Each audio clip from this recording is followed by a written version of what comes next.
Good morning and welcome back to the Home Renovation Expert. Steve here, and you join me again on this 5x3 beautiful garden room build. Look at that, coming along nicely now. So, what am I up to today? Many things, quite a few things actually. First off, I'm going to finish membraning the top panels across there. Then, I might not do this right, it depends how I feel, but this is the order, well, not the order, the stuff I want to get done. Then I want to fit the side and back trimmers for all this, so basically these parts that the fascia will sit on. I've then got my truss clips for so they'll go on every single one of these and hold them in. They are like pinned in like I showed you before. They've got 3 nails going through that way and then through the other side. I put truss clips on as well just because I want to. What else are we doing after that? Then I've also got the 18mm OSB to chuck up on the roof. I don't know how far I'm going to get with all this stuff, but I'll just push on, see where I can get. But yeah, I get asked a lot with regards to roofing, like, can you put full boards up there? Do you have to use a tongue groove? You can do both. In all honesty, there's nothing wrong with either way. If you're going to do the boards though, you're going to want to know a few bits and pieces, so you're going to want to watch the rest of the video, because if I do get around to that, or it'll be tomorrow's video, very important stuff for that. But apart from that, I've got a cup of tea, I've got some bickies. Let's get this day started. Right. I just finished off the breeder membrane, and I thought I didn't get a chance yesterday to sort of explain how you put it on. Again, it's not rocket science, it's quite simple and straightforward. I'll bring you inside first. So this is it, as you can see it. So this is a metre by 50 metres. So this side up, obviously it's pretty self-explanatory. Line there for the overlap, right? So what I do is, that's a metre. I've run around the outside of the building, measured up a metre from the base deck, up yay high. Then I've run around that and drew a level line all the way around the building. Now the reason I've done that is because you can just kind of start tacking it and then run around it, but you find it kind of creases and looks a bit crap and doesn't sit nice. So I was like, right, with this one, I'll level it off. So I've literally just run the first one to my level line all the way around. I know it's going to be straight, it's going to be perfectly level, done. I've just held it in with a few of these as I've gone, just to keep it in place. I've then run around, grabbed the second one, which actually isn't that one, it's underneath here. You can see the base of it there. I think it stops about there-ish. Tack that one all the way around. Now I've got this line which is marked on here. I've just followed that for that one. And obviously the top one just goes straight to the top and overlaps wherever the hell it wants. Tack it in and then just run round with one of these bad boys. What is it called? A tack-wise hammer tacker. And that's it, just whack a load in, keeps it in place. You end up looking like a little bit like this. Was that nice? It's very nice. So that is that done. So like I said yesterday, this prevents moisture from going into the building, but it allows moisture to travel through it. Bloody amazing gear, this stuff. So I've done that. So what I've decided I'm going to do now is I'm going to jump up, because the weather's not too shabby, and start getting my trimmers on. Because I say it does piddle down late, at least I can jump inside and do me joist supports and bits and pieces like that, and that keeps me dry then. See, saving the best bits. So that is it. I'm going to crack on, get that done, and then I should be back in a minute. Slight change of plan. I suddenly realised when I was about to start doing the trusses and stuff, I could have got on with the side one and the other side one, but I need to extend the back to give me my soffit overhang, because at the minute this just sits level with that, and obviously I need 150mm over the other side, or 200 give or take by the time the batten and the steel's on, the steel sheets. So I'm doing these now. And if I didn't do these first, I'd have a bit of wood, I'd just cut around a bit, stick it there, nail it through, and then be like, done. Then come inside to do that, and now that won't go on because my bits of wood in the way. So I was like, do that first. Right, but what I've kind of just started to do, to change it up a little bit, is look at that. See, all I've done is I've started all these front nails. Because my thinking is, you have to start them anyway, right? You've got to do the first one, boom, and you bang, bang, bang, whack it in. Second one, tap, tap, tap, start it, then bang, bang, bang. So I've done the tappy, tappy, tap bit, right?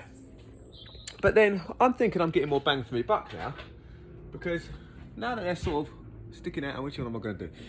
Yeah, go for that one. So now they're like that, now I just go, and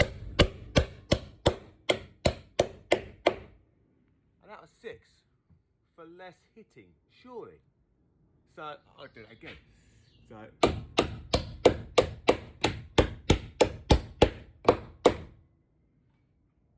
That's got to be quicker, right? Let me know in the comments. So it's all these, even these little bits and pieces, anything that kind of speeds up a little bit is a good thing. So Right, that's me nearly finished. So, I mean, I can only do that with the front ones. I can't really do it with the side. I suppose I could kind of, but yeah, I'll give it a go. I'll let you know. But anyway, let's see if that helps. Right, so I'm just up here doing the back trusses, but like I said, I had to extend out this bit that I need on the back. As you can see, it stops there. That's no good. There is no space to put my soffit on. So I've put one over this end, one over to the other end, and this is showing you the string line system, okay? So that between there and that end now gives me the perfect measurement for each one. So all I simply do now is turn it up that way so I can actually get my tape measure out. Really up there. Now just take my tape measure, put it underneath, measure to there.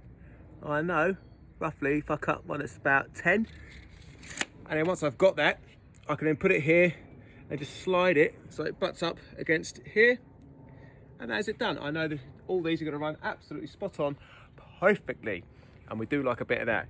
So I'm going to cut these 12, 14, get this done, then I'll get the back truss all the way through. Once I've done that, I'll then do the side ones. So when I do the side ones, I'll show you how I operate those as well. Back in a moment. So here I am, still on the back trimmer, but I thought I'd show you. So if you look down the end, there's a little bit of wood which has been nailed to the underneath of one of these bad boys. So a dead man's hand, you just literally hold it in place.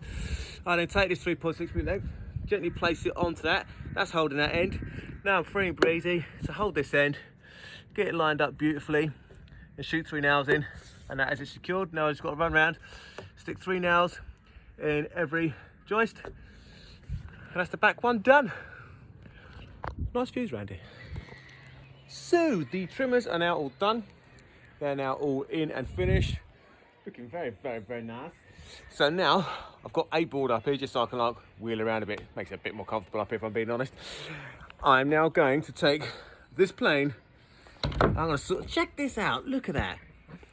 Look at the height difference there. And yet underneath, flush. Not so nice. Flush. Ah, you get the idea. So what I'm going to do is take electric plane, just whip that down all the way across just to make it more level. Gets a bit of low engineering, but you know, it just saves the board kind of wibbly wobbly, you know what I mean? Just kind of takes it so it's flat on the actual full deck and looking a bit easier. So I'm going to try and do this whilst holding the camera, just so you can have a little smooch. See what's going on.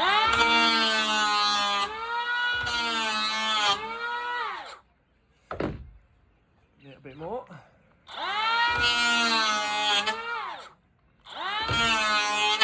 And this way.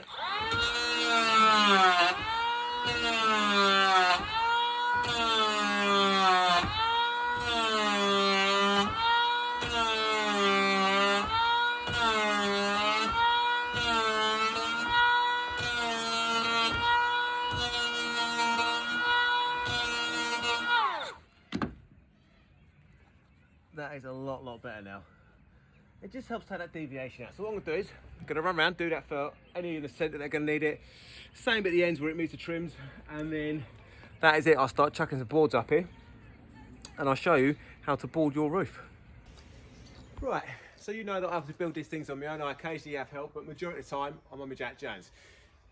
The plus side of using 8x4 sheets of OSB 3 for your roofing, 18mm, is that obviously you don't need as many sheets up there. They're done. I mean, I'm going to need, what was it, 8 sorted. If I use the tongue groove ones, I'd be humping loads of bits and pieces up there. But obviously the negative side is that the little ones, it's an easy piece of piss to get them up. But obviously the bigger ones, it can be a bit of a struggle, you know. So I thought I'd show you my setup because I figured this would be quite useful. So all I'll do is get 2 trestles, like them. I prepared them earlier. And then all I'll do is lift this board up and then lean it against there, okay? So, like so.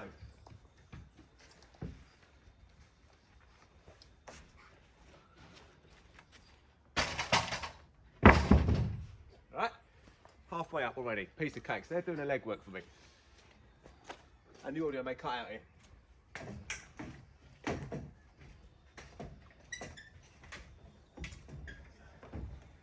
And then jump up.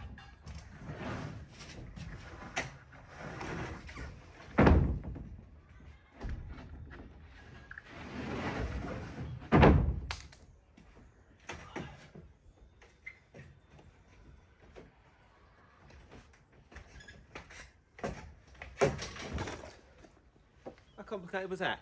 So a bit of brawn, Easy peasy. There's 3 up there, 7 more to go. Happy days. Right, roofing, OSB 3. I've got 3 up here, as you just saw. So what I've done is, I've got 1 here, in the corner, got it roughly sort of level with the back and stuff, but obviously, as you're on it and trying to move it around, it keeps sliding. So once I get that back corner where it's gonna be, it doesn't matter if it's like twisted this way a bit. What I then do is, I can screw into the corner, just to keep it pinned, so I know it's square there and there. Level it off at the back with the building, so like that.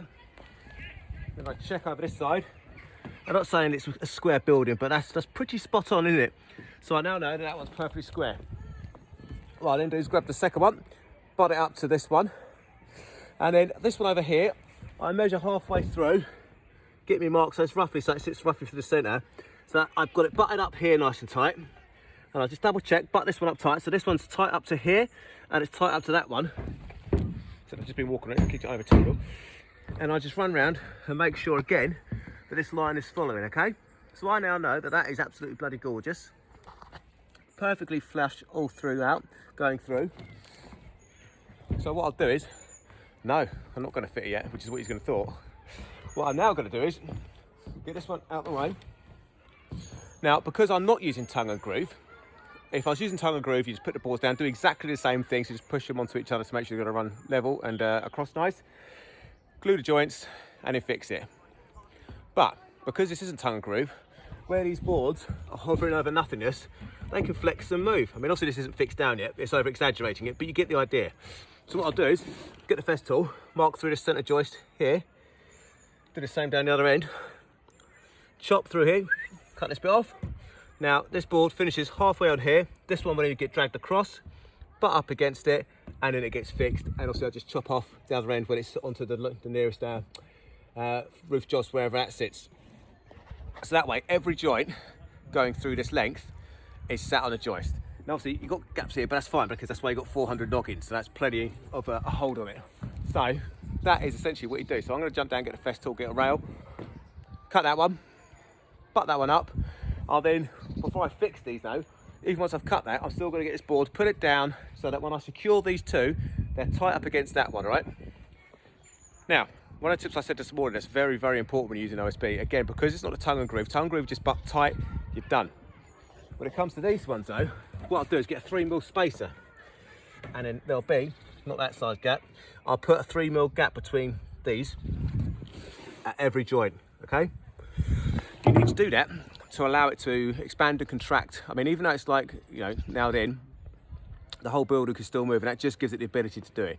If you don't do that, during the hotter weather, what can sometimes happen is something called cupping, where the two boards kind of are sat next to each other and they both rise because they're both expanding and they've got nowhere to go. So you leave the 3mm gap, which is recommended by OSB manufacturers, and then you're absolutely spot on, no bother at all. So don't just jump up and butt them up, because later on, not definitely, but there's a good chance you may have a bit of an issue later on. So that is what you need to do. So I'll do that now, and I'll show you these ones once I fit them. Righto. So I'll kneel down. I'll just put it on one angle. This one's fit now, okay? So and I've got 3mm 1mm spacers, so that's there. I've put it tight up against there. I've now got this board, which is tight up against this one and tight flush up against this one, all right? So I now know that that is now square to itself.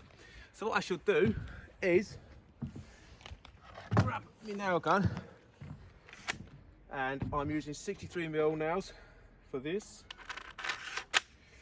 like this, and then I'm going to put one there, and I'll stick some into this joint here.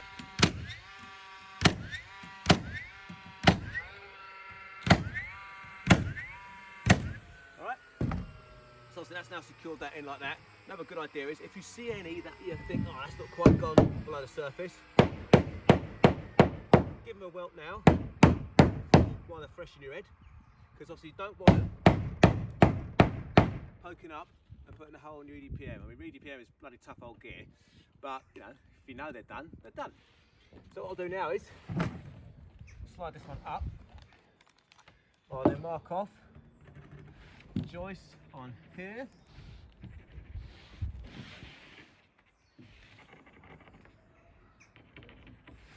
Alrighty, and now what I can do is grab a tape measure, and I can now mark off be 400s here, because again, I know they're all exactly 400 because I use my spaces in between to make sure they're all completely accurate. So the spacing is spot on. 12, 16, 2.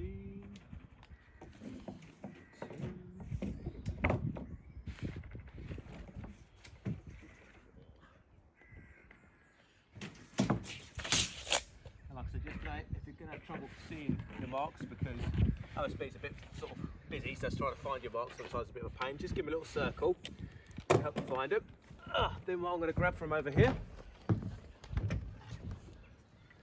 is a level, and all I'm going to do now is mark off exactly the centre of each joint.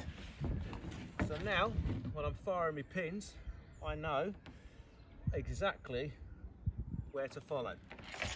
No guesswork involved. I'm not going to have missed shots like that aren't actually going to pin to anything, which means I won't have any flex in my roof because I know that everything is actually doing what it should be doing. And this is why I go backwards and fall off, but that should be worth a laugh. Like that. Just so if I'm going to turn around. Also, when you're working at height, just use your noddle. You don't want to step backwards, be aware of your surroundings, right? Don't be rushing stuff. Sorry, I'm not being rude, my back's here. And then the last one. Now the last one isn't actually going to get pinned straight away, because what I'll do is, before I do that one, because like I say it's all fixed into place, grab the rail,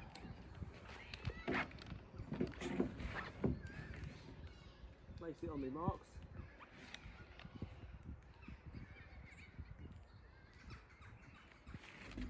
like so. I'll just make sure you can see this. Bring you over here, you can see that. Grab me saw. What I've done is I've actually set the depth so that it just goes through the 80mm and just nips into the top of the joist, right? So now when I cut this in situ,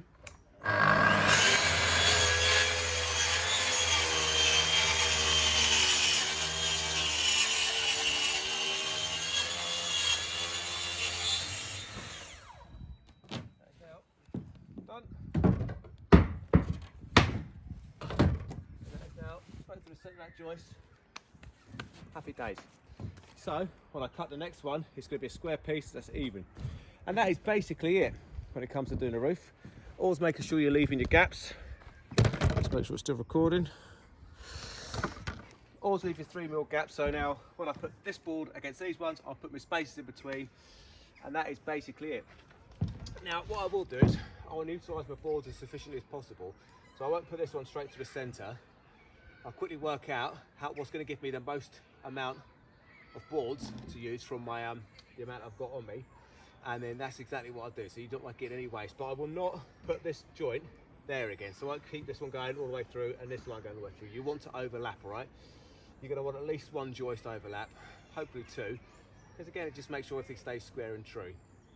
And that is basically that. I'll now run through, pin all these all the way through, and get the next board on, and that's it. What I sometimes do as well, say you've got one that's kind of like that one I just had, maybe this board goes on and it just overlaps by 200mm. I literally just put the Festool rail on it, just chop it off in situ, that'll fall down the edge, done, dusted. Now for a lot of you guys, you may not have like the fancy rails and the fancy things. Don't worry about it. Again, like I say, you can set yourself up a little jig and you can do it with an all circular saw. Alternatively, you can do your measurements down on the ground, cut your board to where it needs to be, and then bring it up, whatever suits you. This is just why I'm doing it, because I've got the kit in a second. So done. Right, I'll get this ceiling. Well, hopefully I can get this roof cracked. I'll let you know in a minute. Hello. How's it been going? Not too bad. There you go. That is it. Majoritarily there and done. Looking very, very nice. I've got a little bit to finish at the front. Some of the offcuts I've used overhang, so I just put the Festool rail down tomorrow and just zip it straight over, no bother at all. Nice 3mm gaps throughout, all nailed in. I'll be honest, I didn't think I'd get this much done today, so I'm very happy with that. So Any questions, ping them down below. If you like this, don't forget to like, subscribe, hit the bell icon, because that'll make me happy.